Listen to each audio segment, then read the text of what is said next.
somos da engenharia mecânica. A gente vai fazer um trabalho sobre a importância da estatística no mundo moderno. O grupo é composto por mim, Thales Canissale, Lucas Borlini, Vitor Novaes, Lucas Pinheiro e Luana Niero.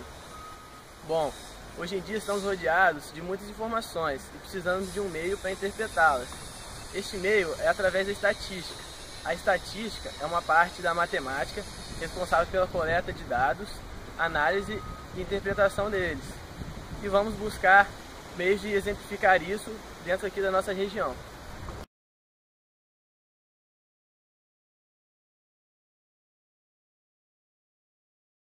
Estamos aqui com a gerente de Vigilância em Saúde, Gabriela, que trabalha na Prefeitura de Aracruz. O objetivo do nosso trabalho é mostrar as aplicações da estatística no mundo real, ou seja, sair daqueles dados de sala de aula que nem sempre são reais e vir para o nosso mundo atual e mostrar a importância dessa disciplina em nossas vidas. Então, Gabriela, aqui vocês fazem muitas pesquisas, coletam dados, analisam e interpretam. Como que essa análise é feita, essa coleta? O que vocês decidem por meio da análise desses dados? Então, a coleta de dados ela acontece de diversas fontes, né? A principal fonte são as próprias unidades de saúde, os hospitais, onde tem os atendimentos, como parte da assistência. E em alguns casos, como por exemplo na dengue, a gente também faz coleta com pesquisa de vetor. Então, todas essas informações elas são coletadas, geradas para a gente e elas acabam gerando as ocorrências e os atendimentos que a gente faz.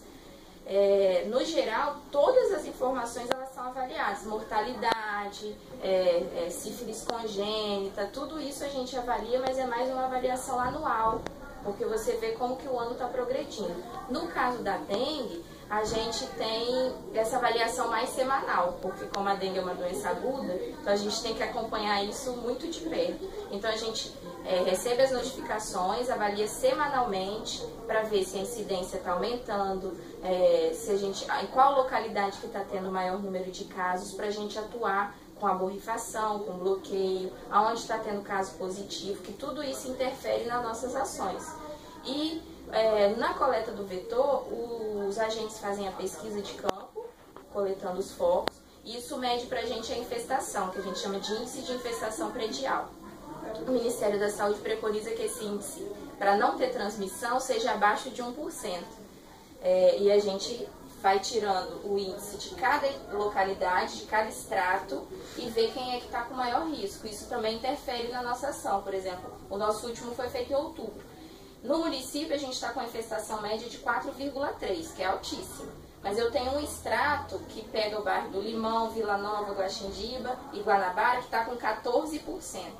Então, qualquer caso que apareça nessa localidade para a gente hoje, ele é prioritário para um bloqueio, é um mutirão. Então, são ações diferenciadas porque eu tenho uma infestação altíssima.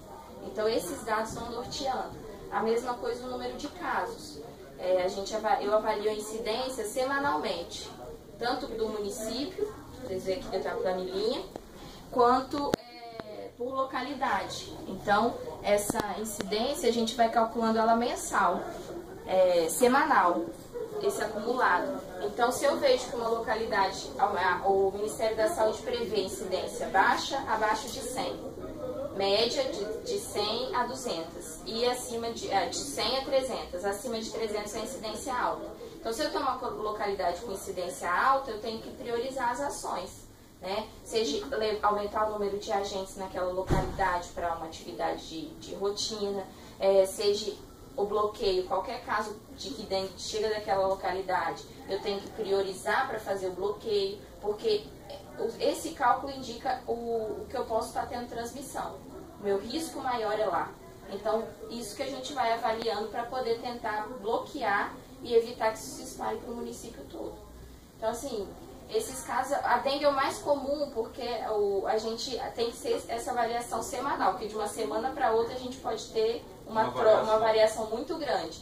Mas isso a gente faz com diversos dados, faz com tuberculose, faz com hanseníase, faz com a própria influenza, depende de alguns fatores e algumas avaliações. Como que os casos de dengue chegam até vocês? Como vocês sabem que em tal bairro tem tantos casos de dengue? Então, todas as unidades de saúde, elas são fontes notificadoras e o próprio hospital. Na verdade, pela legislação que obriga, todo profissional de saúde ele é obrigado a notificar qualquer caso de doença de notificação compulsória. A gente tem uma lista enorme e a dengue é uma delas. Então, quando eles preenchem essa notificação, eles têm que encaminhar isso para a vigilância epidemiológica e aí as meninas consolidam esses dados aqui numa planilha. O da dengue a gente faz planilha nominal. Os demais agravos, eles são lançados no sistema, a dengue também tem um sistema, mas como esse é um acompanhamento mais de perto, a gente tem uma planilha paralela, mas aí tudo é lançado no sistema e a gente vai avaliando esses índices. A maior parte dos agravos a gente avalia como índice anual, né? Você calcula a taxa de mortalidade anual, você tem sífilis, por exemplo, tem meta do Ministério, que você tem o que você pode ter óbito, tem algumas taxas que a gente vai acompanhando para ver se elas estão sendo elevadas ou não. Isso geralmente, essa avaliação é anual. Aí no caso da dengue, da zika, da chikungunya, que são doenças agudas e que variam muito rápido, aí a gente faz esse acompanhamento semanalmente. Eu sou morador do bairro Bela Vista, aqui em Aracruz, e eu percebo a passagem de caminhões quando há muitos casos de dengue. Como que esse caminhão ele é autorizado? São vocês que autorizam esse caminhão ir? Então, esses índices que são importantes para isso, né? Que o pessoal chama de carro fumacê, que é o carro BV, ele vem para controle quando a gente já está dentro de uma epidemia. Eles são liberados pelo Estado e para mim conseguir a liberação desse carro eu tenho que comprovar para eles que eu estou com uma incidência acima de 300, que é o que o Ministério diz que a gente já está numa transmissão de dengue. Eu tenho que comprovar que eu tenho caso positivo com amostra sorológica, tenho que mostrar resultados positivos e aí eles avaliam e tem que apresentar um plano de trabalho. Porque não adianta você passar o carro com veneno, com inseticida e não fazer as ações de controle de foco. Então a gente tem que preparar um plano de trabalho que seja com ações de educação em saúde, com ações de mutirão, de limpeza, ações que vão gerar impacto para reduzir os focos e aí o Estado avalia e libera. Só que o Estado libera para os 78 municípios, então eles avaliam também, quer dizer, eu faço a minha avaliação aqui e eles vão avaliar isso no panorama do Estado todo. Então, às vezes demora um pouco por causa de questão de prioridade, que outros municípios podem estar com uma incidência maior do que a nossa. Você quer perguntar alguma coisa?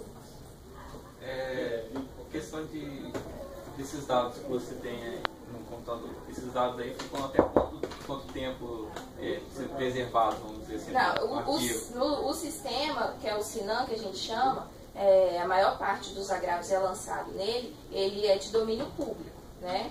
Então, assim, aqui no nosso sistema, desde 2010, que essa versão foi instalada, os dados estão disponíveis desde essa época, mas o SINAM é de 2001, se não me engano, aí tem a outra versão. E quando eu vou pesquisar no DataSUS, que é o do Ministério, uma pessoa de fora quer informação, consegue. Não consegue tão em tempo real quanto a gente por causa dessa demora de transmissão. Mas isso fica espalhado. Por exemplo, se você for buscar dados de Aracruz, de alguns agravos, você consegue 2012, 2013, tudo no site do próprio Ministério da Saúde. Então, aqui fica armazenado e isso é transmitido semanalmente para o Ministério e que eles disponibilizam para pesquisa também. Então, esses dados estão disponíveis no site do próprio Ministério da Saúde. Para todo mundo, é de acesso público. Pelo que você falou, eu notei que vocês não trabalham sozinhos. Tá? Esses dados não são vocês exatamente que coletam. Você precisa de ajuda do hospital, né? Ou de saúde, as notificações que vocês recebem. A partir daí, vocês analisam esses dados e tomam as decisões. É um trabalho de conjunto, não tem jeito, né? Assim, todos os profissionais de saúde, de maneira geral, eles são obrigados a notificar, isso está previsto em lei. E cada caso que não é notificado, isso atrapalha também o desenvolvimento do nosso serviço, porque eu não tenho uma pessoa da vigilância epidemiológica em cada unidade, em cada clínica particular, para poder coletar. Então, o profissional tem que informar que está havendo esses agravos, que não só dengue, como todos os outros, para que a gente possa desenvolver o trabalho.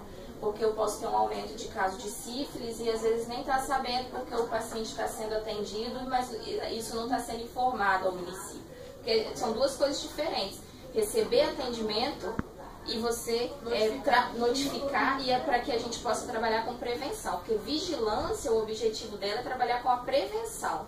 Então eu vou pegar o que está ocorrendo e vou fazer ações que possam intervir e reduzir aquele problema. Então assim, está tendo muito casos de sífilis na Barra do Riacho, eu tenho que fazer ações que possam reduzir o número de casos para poder conscientizar as pessoas do uso da camisinha, para poder fazer o tratamento correto, porque se eu sou tratado eu não transmito, para que eu possa diminuir esse índice naquela localidade. É um problema do município todo, então a gente vai fazer ação no município todo. Então, para isso que servem esses dados, para que a gente possa ir trabalhando. Não notificar, na verdade, é prejudicar as ações do município na prevenção das doenças. Correto. Então, Gabriela, muito obrigada pela sua participação. Nada. Agradecemos. Pessoal, esse é o nosso trabalho. Espero que vocês tenham gostado.